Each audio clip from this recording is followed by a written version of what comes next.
নমস্কার বন্ধুরা, রূপা সেন্সেশন চ্যানেলে আপনাদের সবাইকে স্বাগত। আজ আমরা জেনে নেব রাস পূর্ণিমা কি। শ্রীকৃষ্ণ যখন ইহা জগতে আবির্ভূত হয়েছিলেন, এরপর ভৌম বৃন্দাবনে দিব্যলীলা বিলাস করেছিলেন, তখন শ্রীকৃষ্ণের বয়স 8 বছর।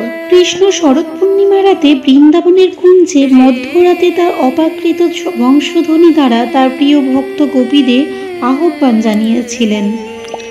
সেই রাতে শ্রীকৃষ্ণের বংশধ্বনি শুনবার পর বজ্রগোপীরা গৃহ থেকে বেরিয়ে পড়েন। তারা সকলে কৃষ্ণের কাছে ছুটে গিয়েছিলেন। কেবল বৃন্দাবনের গোপীরাই নয়, ব্রহ্মাণ্ডের বিভিন্ন স্থান থেকে ভগবানের আরও সকলেই ছুটে গিয়েছিলেন। নিত্যসিদ্ধ এবং সাধন সিদ্ধ সকলে তিনি সেদিন আহ্বান করেছিলেন। তখন শ্রীকৃষ্ণ আগত সকল গোপীদের সাথে নিজেকে বিস্তার করে সকলের সাথে নৃত্য করেছিলেন। রাস শব্দটি এসেছে রস থেকে। রস হচ্ছে প্রকৃতপক্ষে মাধুর্য রস। মাধুর্য রসে কৃষ্ণ এই লীলা করেছিলেন বলে এর নাম রাসলীলা। রাসলীলায় ছিলেন 3 শ্রেণীর গোপী: নিত্যসিদ্ধা, সাধন সিদ্ধা ও কৃপা সিদ্ধা। নিত্যসিদ্ধা গোপীরা শ্রীকৃষ্ণের নিত্যপাশর্দ। তারা ইহা জগতের বন্ধনে আবদ্ধ নয়, তারা শুদ্ধ এবং শ্রীকৃষ্ণের সাথেই থাকেন। সাধন সিদ্ধা বলতে বোঝায় যারা সাধনা করে শুদ্ধ হয়েছেন।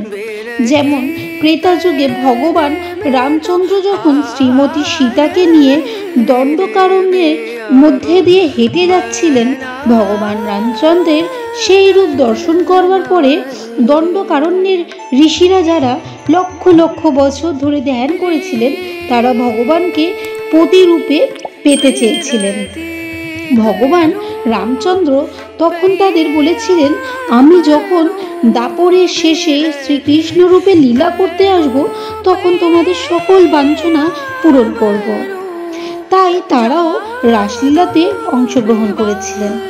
আরও ছিলেন দেবকন্যা, ঋষিকন্যা, গণবর্ধকন্যা। আরেক শ্রেণীর গোপী ছিলেন, তারা ততটা শুদ্ধ হয়ে ওঠেননি, তাদের গৃহবন্দী করে রাখা হয়েছিল। এই ছিল আমার আজকের রাস পূর্ণিমার বিস্তারিত কাহিনী। কেমন লাগলো অবশ্যই কিন্তু কমেন্টের মাধ্যমে জানাবেন। আবারও দেখা হচ্ছে পরবর্তী একটি ভিডিওর সাথে। ততক্ষণের জন্য ভালো থাকুন, সুস্থ থাকুন।